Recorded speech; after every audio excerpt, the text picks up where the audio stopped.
Muy buenas noches, amigas y amigos de RCTV.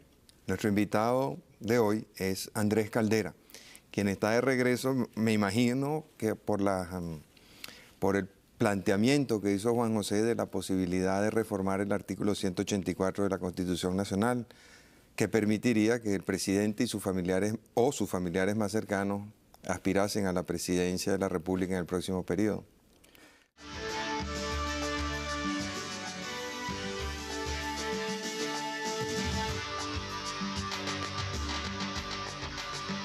No, yo vengo en realidad a Venezuela porque estoy trabajando en el Banco Interamericano de Desarrollo en Washington. Se va a celebrar o se está celebrando un seminario sobre participación ciudadana y lucha contra la pobreza y forma parte de un esquema en el cual estoy trabajando a nivel de toda América Latina y vengo con el mayor interés a aprender de las experiencias que se están haciendo aquí. Es un experimento nuevo, quizás, el presentar ante el país todo lo que están haciendo las distintas organizaciones de la comunidad en el área de sectores productivos, en el área de la educación, en el área de la salud, en el área del desarrollo urbano, donde creo que hay una gran posibilidad para el país en el futuro y para toda la región de América Latina. Ya creo que podremos tener oportunidad de hablar un poco sobre eso. Antes de entrar en ese tema, ¿por qué no nos referimos entonces a la reforma constitucional? ¿Qué opinas tú del planteamiento que hizo Juan José? Bueno, mira, la verdad es que el primer sorprendido de la noticia fui yo. Y creo que hay mucha gente que me quiere y que me aprecia, que de buena fe también se sorprendieron y me llamaron emocionados para decírmelo. Pero la verdad es que eso no está planteado. ¿Por qué no? Bueno, porque si en algo está planteada la reforma constitucional ahorita en el país, es de lo que se ha venido hablando desde hace tiempo. Punto central es la reforma del Poder Judicial y lo otro, ampliar la participación política de los ciudadanos en el país. Pero en el país en este momento hay un gran vacío institucional y un gran descrédito de la mayor parte de las instituciones. De manera que hablar de la posibilidad de la reelección del presidente de la República o de algún miembro de su familia no es algo tan extraño. En otros países de América Latina ha sucedido. En Perú hubo una reforma constitucional y el presidente Fujimori fue reelecto. En Argentina hubo una reforma constitucional y el presidente Menem fue reelecto. En Brasil se está realizando la reforma constitucional y las probabilidades de que el presidente Cardoso sea reelecto son muy grandes. Sí, pero yo creo que la realidad de Venezuela no se corresponde ahorita con un planteamiento de esa naturaleza. Por lo que respecta al presidente, él mismo lo aclaró públicamente que ese no era el tema y que se olvidaran de que eso estaba planteado. Y creo que son otros muchos los temas que están ahorita en el tapete en el país y que son los temas que se tienen que discutir. Entre otras cosas, ya empieza a hablarse, por ejemplo, el tema electoral, cuando estamos todavía año y medio de las elecciones, pareciera que la dirigencia del país se va sometiendo dentro del tema electoral cuando el resto del país, que es la gran mayoría, sigue pendiente de sus problemas del día a día. Y yo creo que una de las cosas en las que debería ir madurando Venezuela y que es una de las aspiraciones que yo como venezolano joven tengo sobre el país es el hecho de que el debate electoral se vaya haciendo una cosa normal de la vida de los pueblos y que en realidad no se paralice el país cada vez que sucede un... Bueno, pero el país no se ha paralizado. Y el debate electoral está planteado, o sea, la candidatura de Irene Sáez es un hecho y está en la calle y está formando un movimiento político y asiste a actos por todo el país, incluso fuera del país. Lo mismo está ocurriendo con otros candidatos, o sea, con la excepción de Acción Democrática y de Convergencia, todo el resto del país político está en campaña electoral abierta, franca. Y dentro de Acción Democrática, aunque no es la línea de ellos, está el caso de Claudio Fermín, que está en campaña también. Sí, pero pareciera que es un planteamiento más a nivel de dirigencia. O sea, yo no siento que la mayoría del país está metida en eso. O sea, yo comparto con muchísima gente joven, por ejemplo, y me encanta cuando hablo con ellos, que la preocupación de ellos es para dónde va el país. ¿Tú crees que la dirigencia del país está fuera de sintonía con el país? Una buena parte de la dirigencia lamentablemente sí. Y por eso yo creo que uno de los grandes logros que podríamos tener en el próximo proceso electoral es si la discusión se hace en base a programas, en base a planteamientos, y se pudiera incluso lograrse un acuerdo fundamental sobre un programa mínimo de lo que el país requiere. Ahora, ¿qué posibilidades hay de que eso ocurra si ni siquiera se ha podido realizar la reforma electoral, no se ha podido automatizar los procesos de votación? La inmensa mayoría de los funcionarios que fueron elegidos en los comicios pasados no han presentado cuentas del dinero que recibieron y cómo lo invirtieron. Pero yo creo que simultáneamente en el país se han ido generando consensos también. O sea, el mismo hecho del consenso de este tripartito que se ha logrado entre el sector empresarial y el sector laboral o la dirigencia de los dos sectores, que por muchos años no se sentaban en una mesa ni se ponían a discutir, es un fenómeno interesante que está pasando en el país. Yo pude leerme desde afuera un artículo de Manuel Caballero que se refiere a un pacto realizado en Mérida, por ejemplo, interesante, a nivel de toda la sociedad del Estado Mérida, sobre 4 puntos centrales dedicados a la zona científica del Estado, convocados por el gobernador, que es un fenómeno interesante. Buena parte del problema que yo creo que el país ha tenido y hacia donde debemos encaminarnos, y eso se ha señalado muchas veces, es que el Estado en general se ha comido a toda la sociedad. O sea, hemos tenido un gran Estado, pero no tenemos un país. Pero es que la sociedad tiene muy pocas oportunidades de participar. El Estado cada vez le quita más y cada vez le da menos. Vemos las contribuciones sociales han ido aumentando, los precios de los servicios públicos han aumentado, el precio de la gasolina ha aumentado, de manera que tenemos un Estado muchísimo más rico del que teníamos antes, pero entregando a cambio muchísimo menos. Entonces, eso lo que va produciendo es un estado de frustración enorme en la gente. Hemos visto la situación del desempleo, que es preocupante, y las normas, las disposiciones legales que se dictan no atacan ese problema. Yo celebro mucho el acuerdo tripartito y me parece muy bueno que se pongan de acuerdo todos, pero esa ley no ataca los problemas fundamentales del país en materia productiva, el problema del empleo, el problema de la productividad. Sí, bueno, pero es que yo entiendo que el acuerdo va mucho más allá de la modificación de la ley del trabajo. Hasta ahora eso es lo único que es la ley marco de reforma de seguridad social. Es la posibilidad de crear unos fondos de ahorro que permitan un gran plan de viviendas y la reactivación del proceso de la construcción, que iría a atacar en parte el problema del desempleo. Pero yo creo que tú has planteado ahí varias cosas que valdría la pena señalar, ¿no?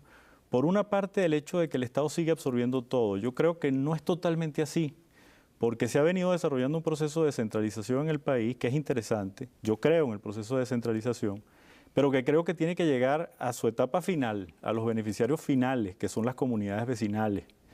Hay hechos, por ejemplo, interesantísimos en América Latina, en Brasil, la comunidad de Porto Alegre, por ejemplo, que es una ciudad de más de 1.300.000 habitantes, comenzó con una experiencia hace 7 años que se ha venido reproduciendo en más de 70 ciudades del Brasil, que es la posibilidad de que las comunidades vecinales discuten el presupuesto local y establecen las prioridades.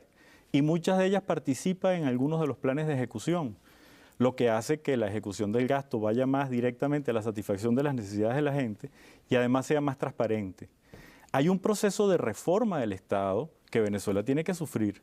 Es uno de los planteamientos centrales que además va a requerir por lo menos un plan de 10 o 15 o quizás 20 años para hacer un Estado menos grasa y más músculo.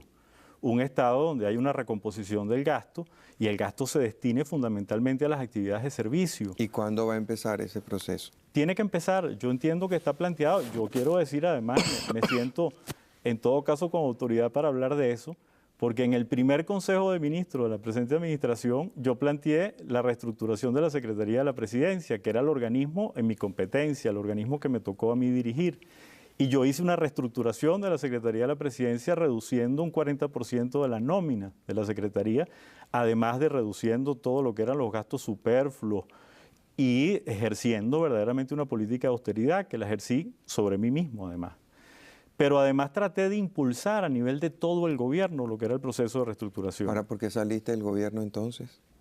Bueno, esa es una pregunta que te la voy a responder un poquito más larga. Ok. Tú eres agudo en tus cosas. Tómate tu tiempo. En primer lugar, yo quisiera explicar por qué entré al gobierno, antes de explicar por qué salí. Porque quizás hay mucha gente, por el bajo perfil que yo ejercí durante 1 año y medio que estuve en la Secretaría, que no entendió un poco, bueno, ¿cómo es esto que aparece un hijo de Caldera ocupando el puesto de secretario de la Presidencia? Yo tenía muchos años trabajando con Caldera. A la gente del país le consta que yo estuve trabajando en la campaña del 83 con él. Me consta.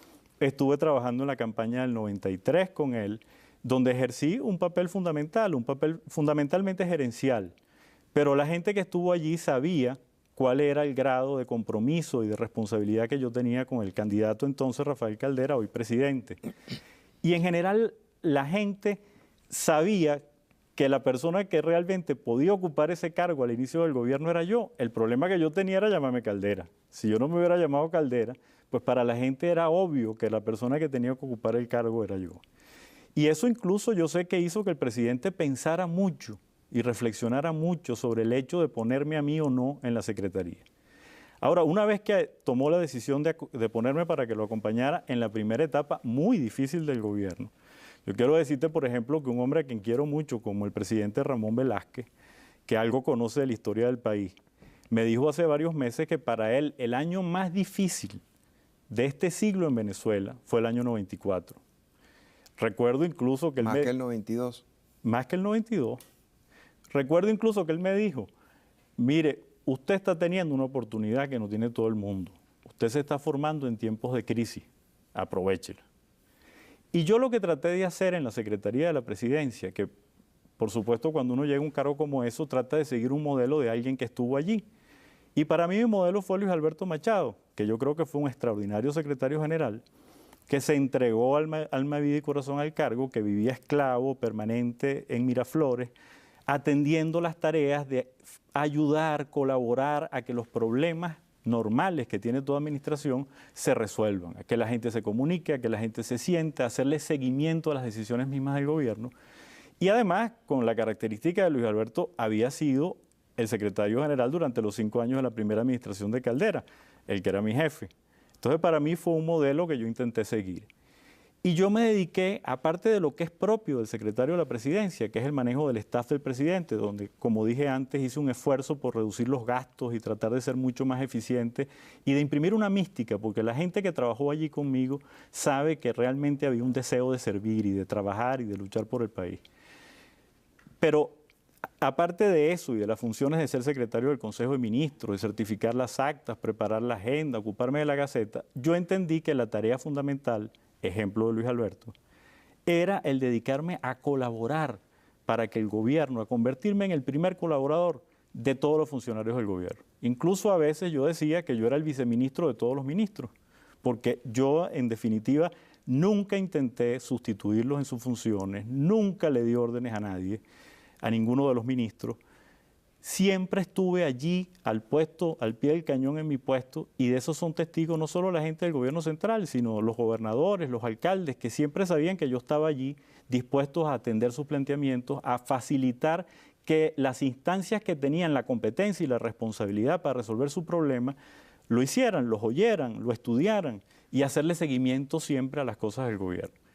Bueno, lamentablemente la percepción que se fue creando fue que yo era el que manejaba el gobierno, que yo era el que mandaba. Una percepción que no se corresponde con la realidad, porque la gente que conoce muy bien al presidente Caldera sabe que al presidente Caldera no lo gobierna nadie. Pero lamentablemente, y tú sabes bien que la política es cosa de percepciones, esa idea se fue creando y se fue extendiendo, un poco manejado por los adversarios del gobierno, fue creado fundamentalmente con ellos y quizás la misma actividad que yo realizaba era malinterpretada en ese sentido. Y eso llevó a que en un momento determinado el presidente considerara que no era conveniente que yo siguiera allí, que no era conveniente para el gobierno y que no era conveniente para el país. Y eso pues hay que aceptarlo. Vamos a cumplir unos compromisos. Al regreso quisiera que ampliaras esos temas. ¿Por qué no era conveniente?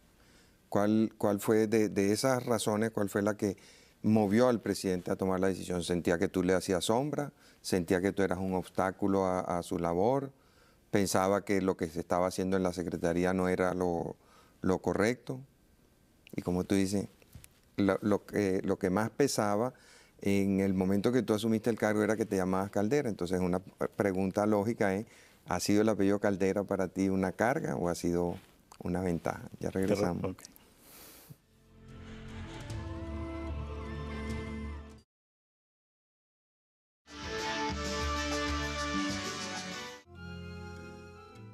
Hace un momento tú nos comentabas que se fueron creando unas percepciones en la opinión pública de que tú eras el poder detrás del trono, de que tú eras quien gobernaba en el país y que al presidente no le gustó eso y tomó la decisión de prescindir de tu servicio. ¿Es eso lo que dijiste?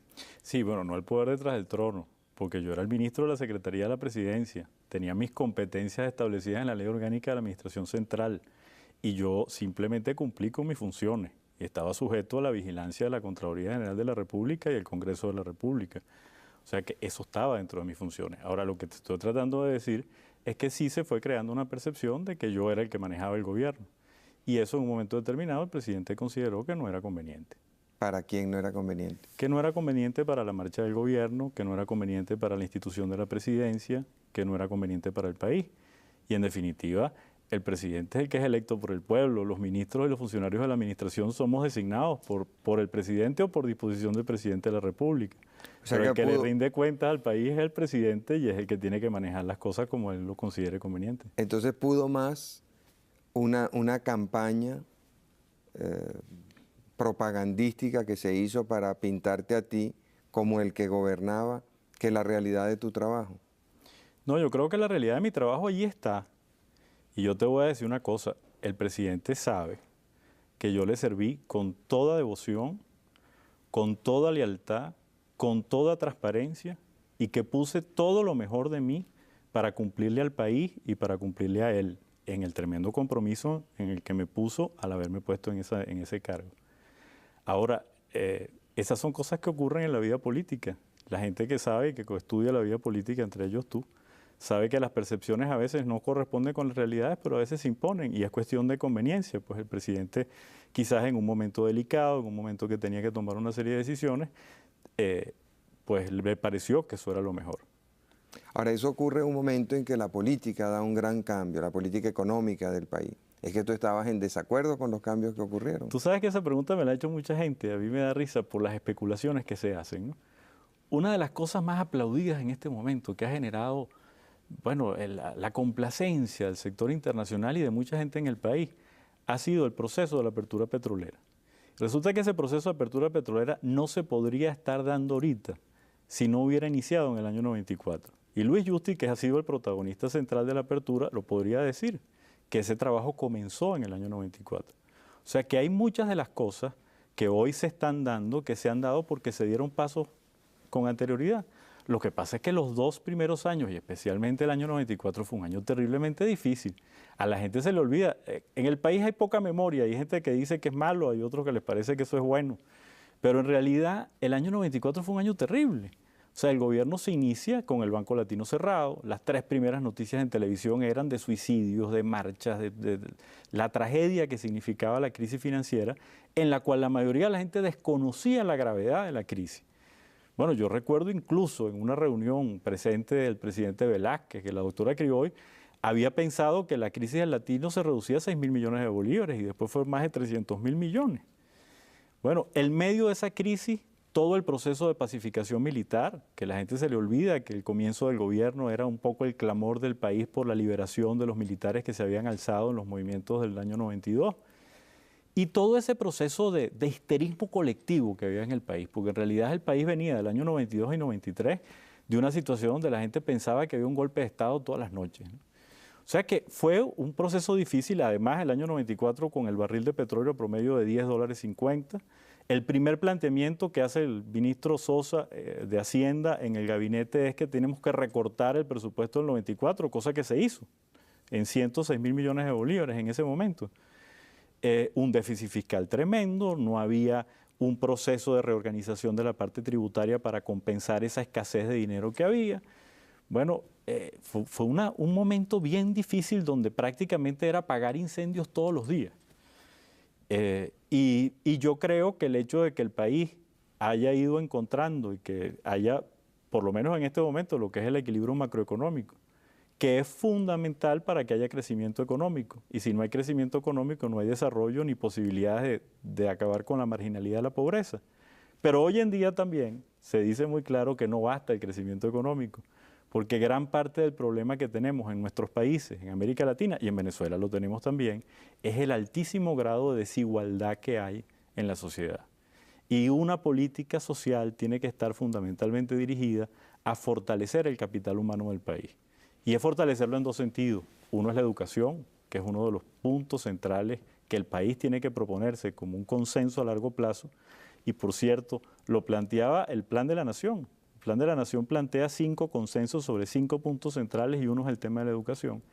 Y otro es el fortalecimiento de la estructura social como tal, de las organizaciones comunitarias, de las organizaciones vecinales, de las organizaciones cooperativas, que es un movimiento que está apareciendo progresivamente en nuestro país y en todos los países de América Latina, que significa que la gente empieza a hacerse presente, que la gente empieza a participar, que no es que la gente tiene que estar esperando que tomen las decisiones para que les resuelvan sus problemas o que les consulten de vez en cuando sobre las cosas. Y eso es lo que me tiene a mí trabajando fundamentalmente en el Banco Interamericano en este momento. Ya llegaremos a ese tema, pero antes nos quedaban dos preguntas pendientes. Tú decías que para tu inicio en el cargo, el principal obstáculo había sido tu apellido. Te pregunto, ¿tu apellido tú lo consideras una carga o lo consideras una ventaja? Bueno, yo me siento muy orgulloso de ser Caldera, de ser hijo de Rafael Caldera, de Alicia Caldera, porque son, bueno, a mi padre no es que lo quiero, lo adoro y lo admiro profundamente. Pero es una realidad, soy hijo de un hombre público y eso tiene sus ventajas y tiene sus desventajas. O sea, eso le ha pasado a uno toda la vida. Si sacabas una buena nota es porque te regalaban porque el profesor era calderista. O si te trataban mal era porque era un adversario de Caldera. Esa es una realidad. O sea, hay gente que te quiere de entrada y te abre las puertas porque tú eres hijo de Rafael Caldera. Hay gente que de entrada te trata mal sin conocerte, sin valorarte, porque son sus adversarios políticos. Yo creo y fundamentalmente que lo importante es que vean qué es lo que hay en uno, cuáles son los valores que uno tiene, cuál es la manera de uno pensar. Y yo no creo en herencias políticas, ni creo en endosos políticos, eso la historia lo ha demostrado, yo creo que uno mismo se va haciendo el camino. Y claro, yo siempre he tratado de presentarme como yo soy. La gente que me conoce de toda la vida sabe que siempre he sido como soy, trato de ser todas las veces lo mejor que puedo, lo más auténtico que puedo y siempre he tratado de servir al país con... Ahora, en Colombia y ahora más recientemente en Chile, hemos visto una tradición de familias políticas.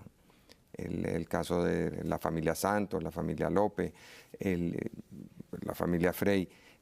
En Venezuela se da la circunstancia de que el presidente Caldera tiene varios hijos que están en la palestra política. Tu hermano Juan José, tu cuñado, el general Rojas Pérez, o sea, están en la palestra política. Mi cuñado es militar. ¿Ah? Mi cuñado es militar. Y Bueno, está dentro de la carrera militar. Eso pero es otro tema. ya que los rumores son tan importantes en la destitución de funcionarios públicos vinculados al presidente de la República, me dijiste que con respecto al general Rojas Pérez también hay muchos rumores. Hay mucha gente que dice que él es quien manda en las Fuerzas Armadas, que él es el que dispone, que aunque no es ministro de la Defensa, él es quien decide los nombramientos y esas cosas. Yo fui muy respetuoso del presidente en todo lo que significa la política militar. El presidente es el comandante en jefe de las Fuerzas Armadas. Jamás me metí siendo secretario de la presidencia en ese tema. Creo que el presidente Caldera conoce muy bien las Fuerzas Armadas de este país. ¿Tú crees que las Fuerzas Armadas aceptarían una mujer como su jefe, como su comandante supremo? Habría que preguntárselos a ellos. Yo creo que el mundo está cambiando. Y a mí me ha impresionado, por ejemplo, encontrarme mucha gente, oficiales de mediana rango en las Fuerzas Armadas que piensan que sería ya conveniente que Venezuela tuviera un ministro de la Defensa Civil, por ejemplo, que cosa que ha ocurrido en otros países. Sí. Hay cosas que están cambiando en el mundo, ¿no? Y yo no creo que a la gente se le tiene que valorar por el hecho de que sea hombre o que sea mujer, sino si tiene realmente la capacidad para ejercer un cargo determinado. El otro tema, y después entramos en el trabajo que estás haciendo actualmente, es el tema de la corrupción. Dentro de esas campañas de opinión pública que se gestaron, como el presidente era difícil de atacar, por no decir que imposible en el tema de la corrupción, a ti te escogieron de víctima. Yo considero, y lo hemos conversado, que es tan difícil atacarte a ti en ese plano como puede ser al presidente, pero él tiene 60 años de vida pública y por lo tanto una credibilidad mucho mayor. Y creo que te hicieron daño. ¿Cuánto influyó eso en la decisión que tomó el presidente? ¿Cómo te sientes tú frente a esas acusaciones? ¿Cómo has reaccionado frente a eso? Mira, yo te aseguro que eso no influyó en lo más mínimo en la decisión que tomó el presidente, pero quien debería responder eso en todo caso es el propio presidente. Ahora, es verdad que hubo una campaña contra mí de rumores, porque nunca fue pública, no hubo ningún planteamiento público, de los adversarios, objetivamente, o sea, con el objetivo de tratar de sembrar dudas sobre mi actuación, a lo cual los beneficiaba el hecho de que durante año y medio yo estuve en total bajo perfil. O sea, nunca aparecí, ni hice programas de televisión. lo cual lleva a que muchísima gente en el país sepa quién soy yo, pero que no me conoce de verdad. No sabe cómo pienso yo, no sabe cómo vivo yo, no sabe en realidad con qué sueño, a qué quiero destinar mi vida. Y yo creo que hay muchísima gente que de buena fe cayó en esos rumores y probablemente lo repitió de buena fe, pensando un poco por cosas que ocurrieron en historias anteriores, alrededor de la presidencia de la República, por ese mismo hecho de que yo no aparecía. Ahora, yo estoy seguro de que mucha de esa gente de buena fe, que quizás algunos me están viendo hoy en este programa y otros me verán más en el futuro y me irán conociendo mejor, se darán cuenta de que ese argumento sobre mí no tiene ningún fundamento. Yo apelo al testimonio de la gente que me conoce a mí, de la gente que me conoce de toda la vida, de la gente que me ha conocido recientemente, de la gente que trabajó conmigo, de la gente que ahora me ha conocido en Washington y que ve cuál es mi manera de ser, cuáles son mis hábitos y cuál es mi nivel de vida. Porque una cosa fundamental, Marcel, porque siempre sale, tarde o temprano sale. Yo tengo 1 año y 3 meses que salí del gobierno y mi nivel de vida sigue siendo el mismo que yo tenía antes de entrar al gobierno. Nadie roba para esconder los reales debajo de la tierra. Eso tarde o temprano sale. Y una de las cosas que muchas veces lleva sorpresa a la gente, todos nos conocemos en este país, es cuando tú ves y dices, bueno, pero fulano que tenía este nivel de vida, ¿cómo hizo de repente de la noche a la mañana para tener un apartamento en Miami, para tener una avioneta, para tener un yate? Se pegó la lotería, le dieron una herencia. Pero la realidad en el caso mío, de la gente que me conoce, es que mi vida ha sido siempre modesta y austera. Y que en realidad mi propósito y mi ambición en la vida en la vida que Dios me dé, en el tiempo que tenga de vida, es en luchar por este país y es en servir a este país y es tratar de que el país del mañana sea un país donde tengamos una sociedad de la cual podamos los venezolanos sentirnos orgullosos y los venezolanos estén felices. ¿Y cómo puedes tú contribuir a eso? Bueno, yo estoy ya de hecho contribuyendo un poco y yo quiero por eso apelar a un ejemplo que a veces es fácil para la gente entender las cosas, ¿no? Y es una actuación, al final, en los últimos 6 meses que yo estuve en la Secretaría, que alguna gente quizás no la percibió, no la entendió muy bien, pero que fue mi trabajo con la comunidad del 23 de enero. Y para mí fue muy importante el trabajo por lo que yo aprendí, por lo que la gente del 23 de enero a mí me enseñó. Porque ¿Qué te enseñaron? Bueno, me enseñó que esa tesis era realmente posible, que es que la organización de las comunidades vecinales, con el respeto a los verdaderos líderes escogidos por la gente, sin poner partidos de por medio, que fue una de las cosas que pusimos de antemano. O sea, a mí no me importa de quién es, de qué partido político un líder vecinal, y yo creo que eso es una condición sustancial al movimiento vecinal. O sea, no se puede impedir que un dirigente de un movimiento vecinal tenga simpatías o aspiraciones o tenga hacia algún movimiento político en general, pero que en su actividad como líder vecinal sea realmente auténtico e interesado por los intereses de su comunidad. Nosotros hicimos un diagnóstico de la parroquia y presentamos ese diagnóstico a los líderes de la comunidad. Lo discutimos con ellos, le agregaron las cosas que les parecía que faltaban y establecimos un cuadro de prioridades sobre lo que había que hacer.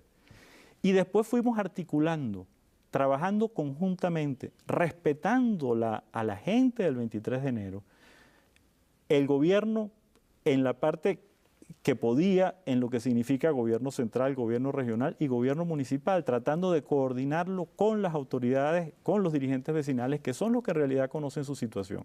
Ahora no hubo rechazo, porque aquí la gente se ha vuelto muy escéptica. No lo hubo. Y te digo una cosa, una parroquia tan dura y tan difícil como el 23 de enero, a la cual le han hecho una imagen hacia afuera que está creada por una minoría, porque la gente que está en subversión o que está metida en narcotráfico, que son malandros, es una minoría. La mayoría de la gente que está ahí son gente buena y son gente honesta, que en el fondo lo que no les han dado es la oportunidad de ellos estar presentes en la solución de sus problemas.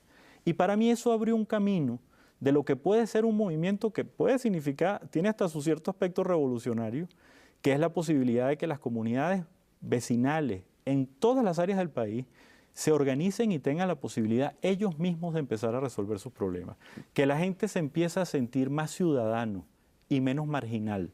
Y ese es un cambio que va haciendo que la gente vaya haciendo vida propia lo que son los valores de la democracia. Porque la democracia no es una entelequia que está allá arriba, sino son hábitos de vida que se van haciendo en la vida común de la gente. Y cuando la gente va entendiendo que el respeto al otro y la responsabilidad que él tiene se va ejerciendo en lo que es su comunidad, en lo que significa la educación de sus hijos, en lo que representa la salud, por ejemplo, lo que es toda la atención de salud primaria, eso va cambiando, y la actitud de la gente va cambiando.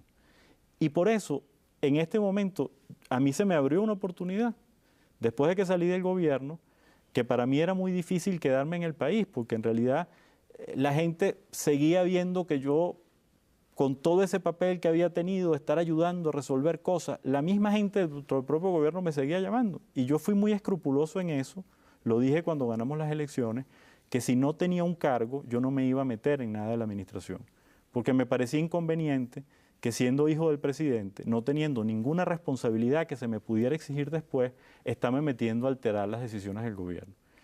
Y se me abrió una puerta, a la cual estoy muy agradecido a Enrique Iglesias y al Banco Interamericano de Desarrollo, de trabajar en esta área, que es una área que Iglesias la considera un área fundamental en toda la región de América Latina y en la cual estamos buscando de alguna manera que se discuta la posibilidad de hacer una política social articulada con las organizaciones de la comunidad, que contribuye a darle poder de decisión a la gente, que es también en buena medida fortalecer la democracia.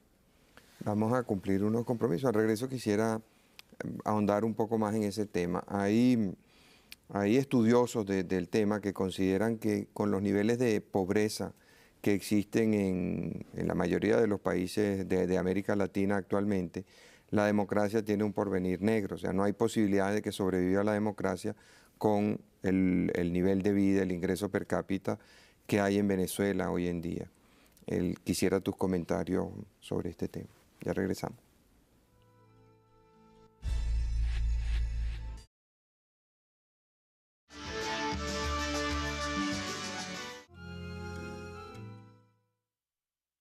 Hace un momento comentábamos que algunos estudiosos del tema consideran que es muy difícil que la democracia sobreviva en condiciones sociales y económicas como las que vive Venezuela actualmente. Que para que la democracia tenga una oportunidad tiene que haber un crecimiento económico mucho más marcado, mucho más fuerte que el que hemos tenido en los últimos años. Y estamos hablando ya de más de 15 años de retroceso en ese sentido. De manera ¿qué piensas tú? ¿Qué chance crees tú que tiene la democracia? ¿Qué oportunidades hay? Bueno, fíjate, una de las cosas importantes que también han concluido esos estudiosos, que no basta crecimiento económico, porque el crecimiento económico puede ahondar las diferencias que ya existen en nuestras sociedades. En las sociedades de América Latina, una de las cosas centrales que tienen es que hay una desigualdad muy grande.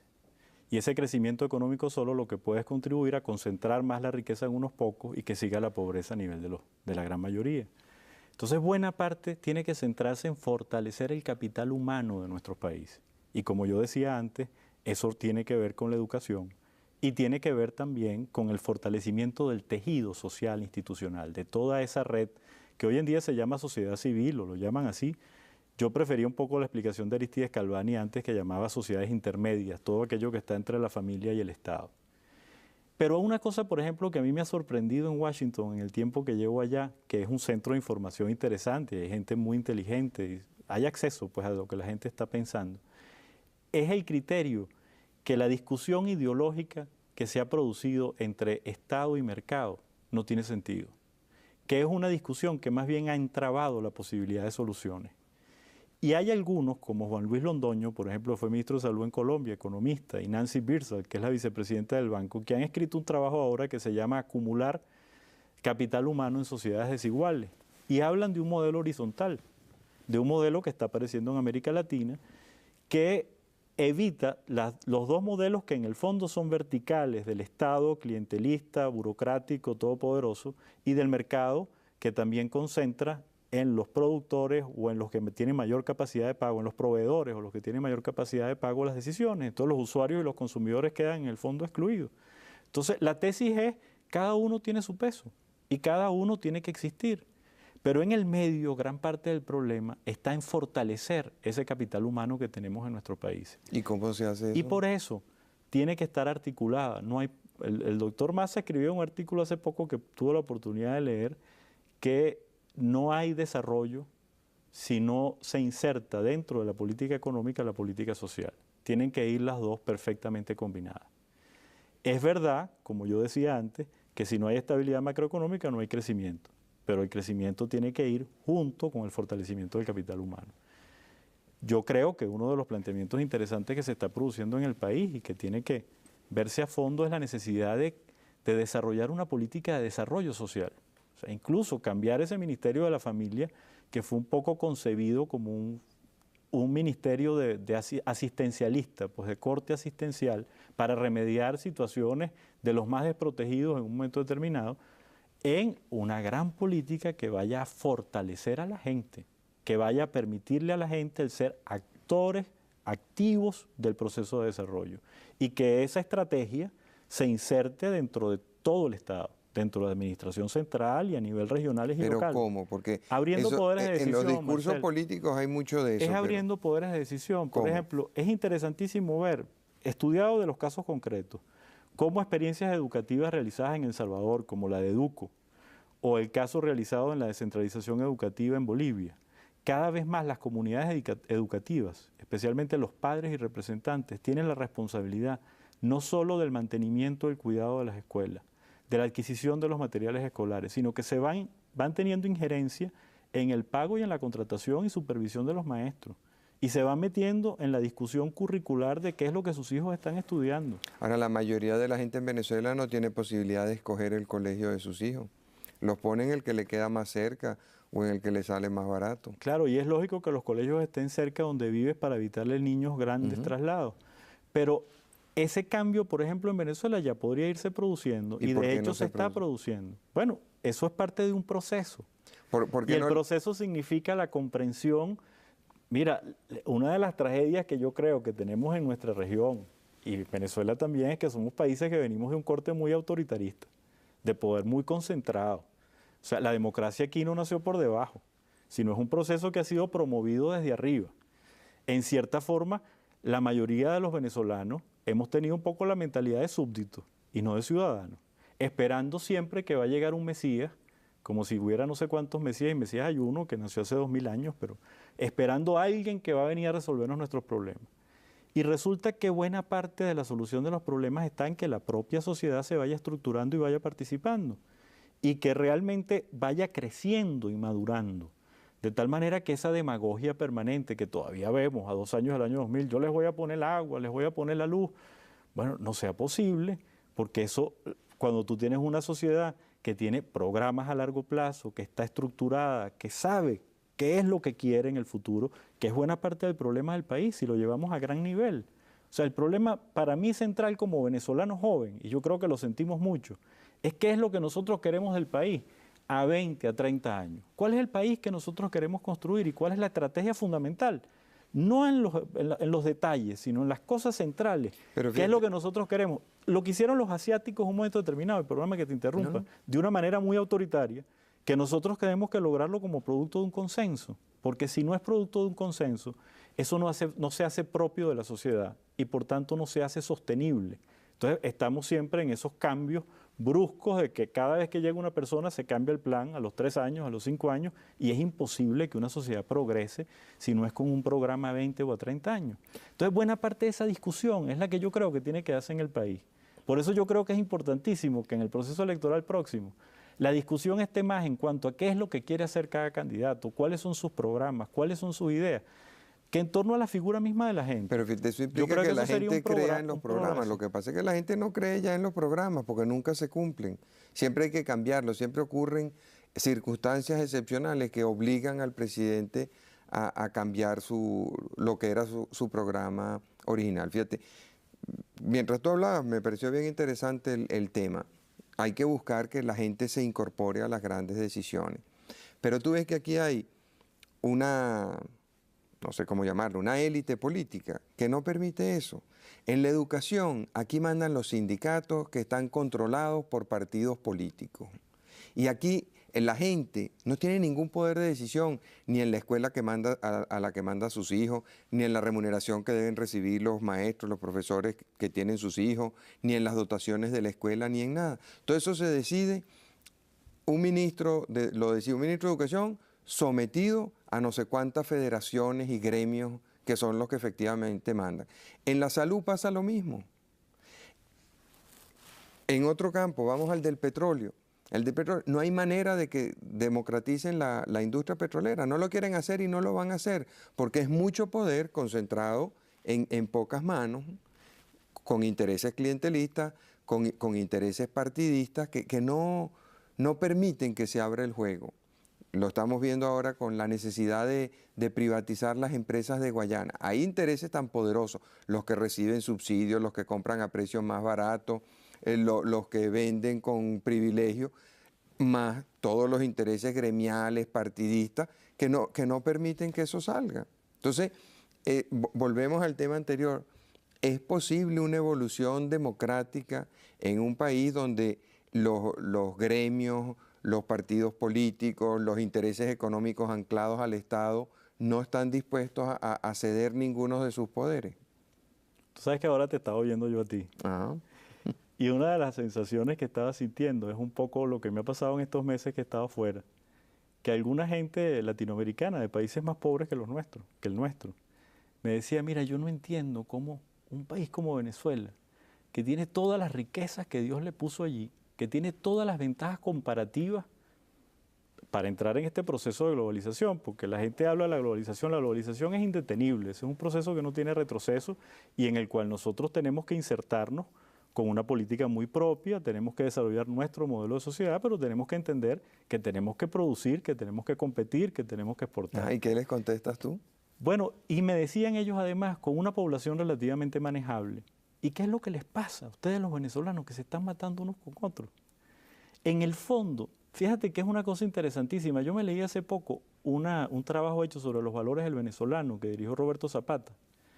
Y en el trabajo se muestra que el venezolano a nivel personal tiene una autoestima muy alta. Se considera inteligente, trabajador, capaz de lograr todo lo que él se propone en la vida. Pero no tiene esa percepción de las instituciones, de la sociedad, del país como un conjunto. Y eso es gravísimo, porque buena parte del problema del bienestar, de la seguridad que la gente encuentra, es el sentir que esas instituciones, que ese medio que lo rodea, que ese país como conjunto, le transmite esas posibilidades para él crecer y para ser feliz con su familia. Yo creo que buena medida de eso está en que los venezolanos nos pongamos de acuerdo de qué es lo que queremos para 20 o 30 años del país. Parte de lo que el sector privado a veces reclama, que las reglas del juego se cambian, que la gente no sabe por dónde se va a meter.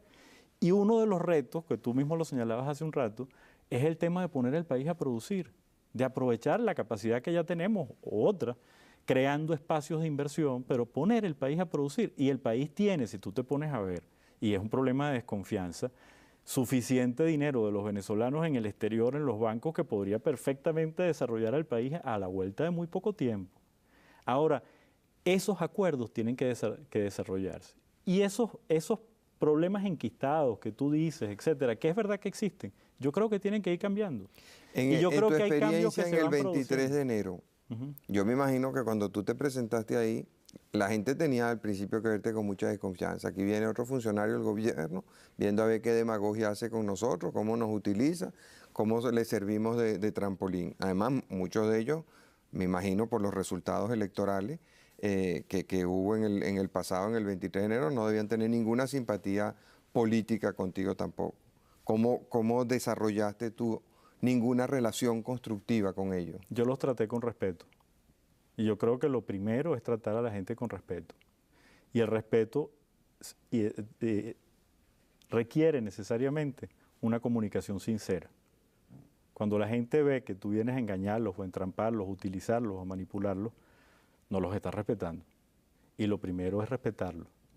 Buena parte del problema a veces de esos procesos de liderazgo que se producen, que son necesarios para que la gente se organice, es no entender que la función siempre es transitoria, que en definitiva lo importante es que la propia comunidad sola vaya creciendo. ¿Y lo que tú empezaste allá, quién lo ha continuado? Bueno, fueron 6 meses nada más de trabajo, lamentablemente, y eso requería de un tiempo más de dedicación, requería un liderazgo dentro del gobierno que contribuyera a esa coordinación de los organismos del Estado. Y bueno, lamentablemente creo que cuando yo salí no ha habido nadie que haya asumido un poco esa bandera. Pero la semilla está creada en ellos, y yo creo en ellos, en la gente del 23 de enero. y ellos saben que el camino está abierto y saben que esta lucha es a largo plazo, porque estos son procesos y son procesos de aprendizaje continuo. Tú sabes que yo quería citar una de las personas fantásticas que se ha expuesto en este seminario de lucha contra la pobreza, que es Gustavo Salas Romer, un ingeniero graduado en Yale que le ha dedicado prácticamente toda su vida al movimiento comunitario y desarrolló un programa que tiene ya 13 años en Lara que se llama las Ferias de Consumo Familiar. Lo interesante para mí, lo fundamental, es cómo ha ido desarrollando allí los procesos, como él los llama, ¿no? Que son de aprendizaje permanente.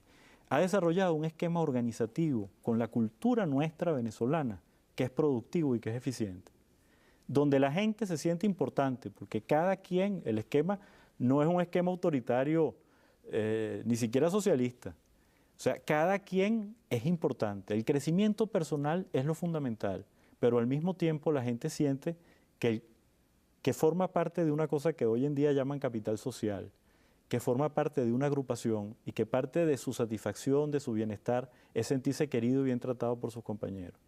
Una organización que hoy en día compra cerca de 13.000 millones de bolívares, donde compran una de cada 4 familias en Barquisimeto y se benefician porque los precios son muy inferiores a los que consigue el mercado, que ha hecho competencia dentro del mercado.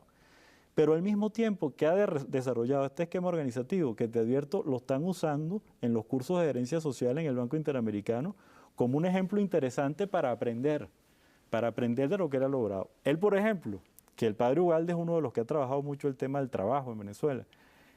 Una de las normas que tienen ellos como de vida diaria es que la recostadera no tiene cabida. O sea, un hecho que sucede mucho en Venezuela, en muchos sitios, que el trabajo lo hacen unos pocos y los demás no trabajan. Ahí todos sienten que ellos son importantes, que su trabajo es importante y que si ellos no trabajan, el grupo como tal no funciona. Y hay además un sentido de autoestima, no solo de cada uno de ellos, eso que hablamos de la encuesta, sino como organización. Ellos se sienten orgullosos de lo que han hecho. Y eso está pasando en muchas otras cosas en Venezuela, igual que está pasando en América Latina. Y yo creo que parte del esfuerzo que estamos haciendo, porque no es inventar la pólvora, no la estamos descubriendo, es aprender de eso, es tratar de difundirlo y es ver realmente cómo de esos procesos se pueden replicar en otros sitios. Y podemos, los procesos, no los modelos, porque los modelos muchas veces no son trasladables, porque son culturas distintas, historias distintas. De esos procesos podemos aprender y encontrar caminos para tener una sociedad más feliz, que es en definitiva lo que un buen político debería aspirar. Y bueno, lamentablemente se nos termina el tiempo. ¿Cuándo regresas a Venezuela? Bueno, yo estoy en este trabajo comprometido hasta la Asamblea de Gobernadores, que es en marzo del año próximo. O sea que una vez que termine mi compromiso, pues me vendré nuevamente al país. ¿Vendrás a hacer política? Mira, política con P grande. Yo tengo un compromiso con el país. Y yo lo que más deseo es servir a mi país. Y servirlo apasionadamente y desinteresadamente. ¿Y dónde vas a hacerlo? ¿En los movimientos políticos, en el mundo académico, en el mundo empresarial, en el mundo laboral, en el mundo comunitario? No, yo voy a trabajar con la gente. Con la gente, que eso es fundamentalmente lo que más me motiva. Ahora, ¿cómo se va a ir estructurando ese trabajo? Ya el tiempo lo va a ir diciendo.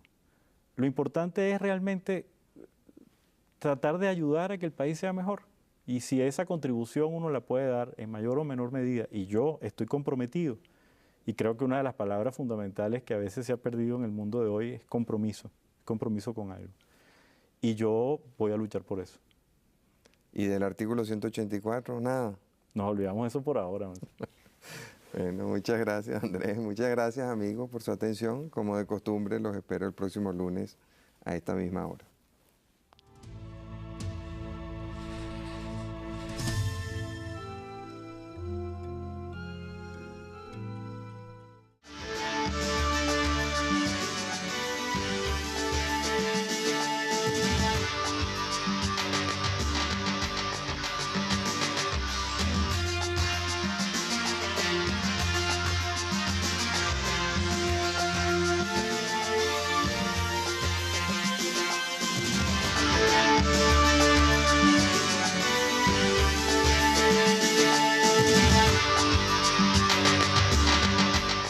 Bueno, pero el país no se ha paralizado y el debate electoral está planteado. O sea, la candidatura de Irene Sáez es un hecho y está en la calle y está formando un movimiento político y asiste a actos por todo el país, incluso fuera del país.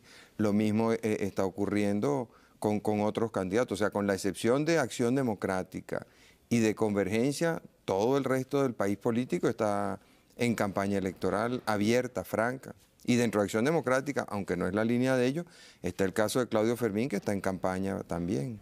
Sí, pero pareciera que es un planteamiento más a nivel de dirigencia. O sea, yo no siento que la mayoría del país está metida en eso. O sea, yo comparto con muchísima gente joven, por ejemplo, y me encanta cuando hablo con ellos, que la preocupación de ellos es para dónde va el país. ¿Tú crees que la dirigencia del país está fuera de sintonía con el país? Una buena parte de la dirigencia lamentablemente sí.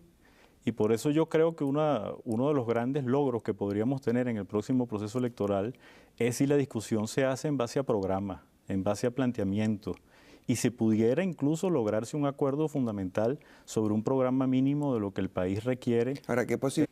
En Perú hubo una reforma constitucional y el presidente Fujimori fue reelecto. En Argentina hubo una reforma constitucional y el presidente Menem fue reelecto. En Brasil se está realizando la reforma constitucional y las probabilidades de que el presidente Cardoso sea reelecto son muy grandes. Sí, pero yo creo que la realidad de Venezuela no se corresponde ahorita con un planteamiento de esa naturaleza. Por lo que respecta al presidente, él mismo lo aclaró públicamente que ese no era el tema y que se olvidaran de que eso estaba planteado. Y creo que son otros muchos los temas que están ahorita en el tapete en el país y que son los temas que se tienen que discutir. Entre otras cosas, ya empieza a hablarse, por ejemplo, el tema electoral, cuando estamos todavía año y medio de las elecciones. Pareciera que la dirigencia del país se va sometiendo dentro del tema electoral cuando el resto del país, que es la gran mayoría, sigue pendiente de sus problemas del día a día.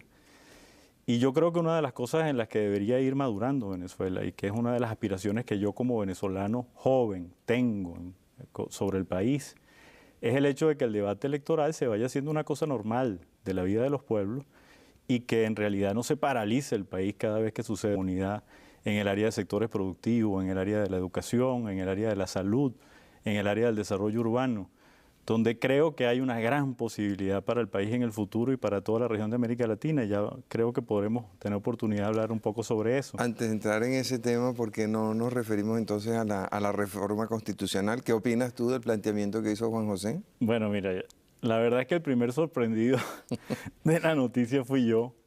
Y creo que hay mucha gente que me quiere y que me aprecia, que de buena fe también se sorprendieron y me llamaron emocionados para decírmelo. Pero la verdad es que eso no está planteado. ¿Por qué no? Bueno, porque si en algo está planteada la reforma constitucional ahorita en el país, es de lo que se ha venido hablando desde hace tiempo. Punto central es la reforma del Poder Judicial y lo otro, ampliar la participación política de los ciudadanos en el país. Pero en el país en este momento hay un gran vacío institucional y un gran descrédito de la mayor parte de las instituciones. De manera que hablar de la posibilidad de la reelección del presidente de la República o de algún miembro de su familia no es algo tan extraño. En otros países de América Latina ha sucedido.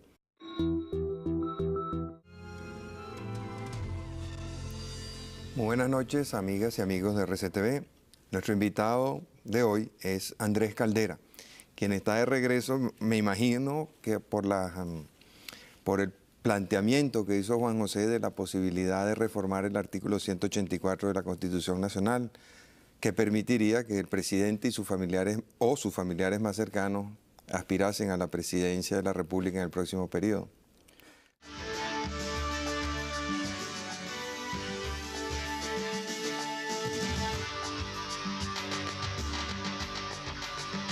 No, yo vengo en realidad a Venezuela porque estoy trabajando en el Banco Interamericano de Desarrollo en Washington. Se va a celebrar o se está celebrando un seminario sobre participación ciudadana y lucha contra la pobreza y forma parte de un esquema en el cual estoy trabajando a nivel de toda América Latina y vengo con el mayor interés a aprender de las experiencias que se están haciendo aquí. Es un experimento nuevo, quizás, el presentar ante el país todo lo que están haciendo las distintas organizaciones de la comunidad. ¿Qué hay de que eso ocurra si ni siquiera se ha podido realizar la reforma electoral, no se ha podido automatizar los procesos de votación? La inmensa mayoría de los funcionarios que fueron elegidos en los comicios pasados no han presentado cuentas del dinero que recibieron y cómo lo invirtieron. Pero yo creo que simultáneamente en el país se han ido generando consensos también. O sea, el mismo hecho del consenso de este tripartito que se ha logrado entre el sector empresarial y el sector laboral o la dirigencia de los dos sectores, que por muchos años no se sentaban en una mesa ni se ponían a discutir, es un fenómeno interesante que está pasando en el país. Yo pude leerme desde afuera un artículo de Manuel Caballero que se refiere a un pacto realizado en Mérida, por ejemplo, interesante, a nivel de toda la sociedad del Estado de Mérida, sobre 4 puntos centrales dedicados a la zona científica del Estado, convocados por el gobernador, que es un fenómeno interesante. Buena parte del problema que yo creo que el país ha tenido y hacia donde debemos encaminarnos, y eso se ha señalado muchas veces, es que el Estado en general se ha comido a toda la sociedad. O sea, hemos tenido un gran Estado, pero no tenemos un país. Pero es que la sociedad tiene muy